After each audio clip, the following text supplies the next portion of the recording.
দিমি দিমি দিমি ত্রিপেট্রাস, what a finish! দুর্দান্ত একটা গোল করে মোহনবাগান দলকে 1-0 গোলে জিতিয়ে দিল একাই দিমিত্রি পেট্রাস। অন্যান্য প্লেয়াররা কিন্তু আজকে মোটামুটি দুর্দান্ত পারফরমেন্স করেছে, কিন্তু প্রথম হাফে মোহনবাগানের খেলায় বেশ কিছু মিস পাস দেখা গেছে, যেটা সেকেন্ড হাফে একদমই দেখা যায়নি।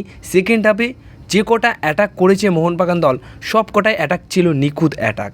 শেষের দিকে মানবীর সিংও কিন্তু একটা গোল করার সুযোগ পেয়েছিল, সেখানে দিমিত্রি পেট্রাসকে দিয়েই গোল করাতে চেয়েছিল, কিন্তু সেখান থেকে নিজে যদি শটটা নিত তাহলে 2-0 গোলে এগিয়ে যাওয়া যেত বা 2-0 গোলে ম্যাচটা জিততে পারতাম।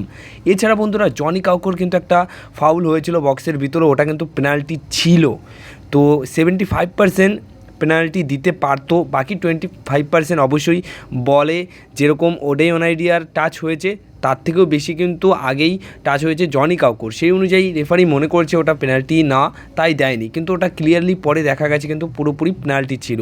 তো এক কথায় বলবো, গোয়ার মাঠে গিয়ে গোয়াকে 1-0 গোলে হারিয়ে এই সেকেন্ড লিগে তাদের বদলাটা নিয়ে নিল মোহনবাগান দল। ফার্স্ট লিগে কিন্তু মোহনবাগান দল নিজেদের ঘরের মাঠে 4-1 গোলে হেরেছিল, সেখান থেকে দাঁড়িয়ে মোহনবাগান দল আজকে কিন্তু গোয়ার মাঠে গোয়াকে হারিয়ে কিন্তু সেই পুরনো বদলাটা নিয়ে নিল। এছাড়া কোচ আন্তোনিও লোপেস হাভাসকে সাধুবাদ জানাতেই হবে, তার সাহসী ডিসিশন, সাহসী সিদ্ধান্ত, অর্থাৎ ডিফেন্সে গোয়ার মতো দলের এগেনস্টের ডিফেন্সে হেক্টর ইউস্টের পাশাপাশি খেলাচ্ছে কাকে? দীপেন্দু বিশ্বাস। 20 বছর বয়স দীপেন্দু বিশ্বাস হেক্টর ইউস্টের সাথে দুর্দান্ত খেললো আজকে।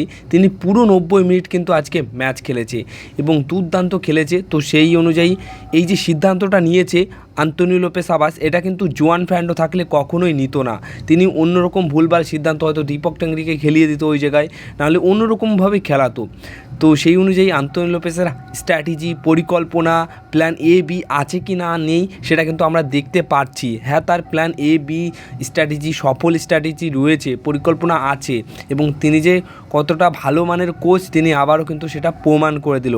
তার আশাতে প্রথম ম্যাচে ড্র, মানে ইস্টবেঙ্গলের এগেনস্টে ড্র, তারপরে অবশ্যই পাঞ্জাবের বিরুদ্ধে জয়, তারপর গোয়ার বিরুদ্ধে জয়। এছাড়া জনি কাউকোকেও তিনি কিন্তু ফিরিয়ে নিয়ে এসছে, এবং জনি কাউকো আসার পর কিন্তু মোহনবাগান দলের যে পরিবেশটা পুরোপুরি বদলে গেছে। তো সব মিলিয়ে আজকে কিন্তু মোহনবাগান দলের সমস্ত প্লেয়াররাই খুব ভালো পারফরমেন্স করেছে। আজকে মোটামুটি খুব কম ফাউল করেছে, শুধুমাত্র দীপক টাংরি কিন্তু 1-2 ফাউল করেছিল, যেখানে তিনি কিন্তু একটা ইয়েলো কার্ড দেখেছিল। তো সব মিলিয়ে আজকের যা খেলা আমরা দেখলাম, প্রথম হাফটা হয়তো একটু ঝেমানো টাইপের ছিল, কিন্তু সেকেন্ড হাফ পুরো এন্টারটেনিং একটা ম্যাচ কিন্তু আমাদের উপহার দিয়েছে মোহনবাগান দলের প্লেয়াররা। অপরদিকে গোয়া দলও কিন্তু খুব ভালো ভালো অ্যাটাক করছিল, সেখানে সমান তালে বিশাল কাইত যেরকম সেভ দিচ্ছে তেমনই কিন্তু সেভ দিয়ে যাচ্ছে বা ডিফেন্স করছে মোহনবাগান দলের ডিফেন্ডাররা। তো এক কথায় চুমু লেভেলের, সেরা লেভেলের পারফরমেন্স, মানে বলার মতো। এই পারফরমেন্স দেখে সত্যি আমরা খুবই খুশি। এরকম পারফরমেন্স যদি করে মোহনবাগান দল তাহলে কিন্তু আরও এগিয়ে যাব। এছাড়া পয়েন্টস টেবিলে কিন্তু বিশাল বড় পরিবর্তন আসলো, যেখানে মোহনবাগান দল 3 নম্বরে চলে আসলো 13 ম্যাচ খেলে 26 পয়েন্ট নিয়ে। কেরালাকে মোটামুটি টপকে গেছে মোহনবাগান দল, এফসি গোয়া দলকেও ধরে ফেলেছে, মাত্র 2 পয়েন্টের ব্যবধান রয়েছে এফসি গোয়া দলকে ধরার। আর অপরদিকে উড়িষ্যাকেও ধরার মতো মোটামুটি জায়গায় চলে এসছে। তো সব মিলিয়ে দুর্দান্ত একটা ম্যাচ আমরা উপভোগ করলাম, আর ভালো পারফরমেন্স কিন্তু আজকে মোহনবাগান দল করেছে। তো কেমন লাগলো আজকে মোহনবাগানের এই ম্যাচ, অবশ্যই তোমরা কমেন্ট বক্সে তোমাদের মতামতটা জানাও।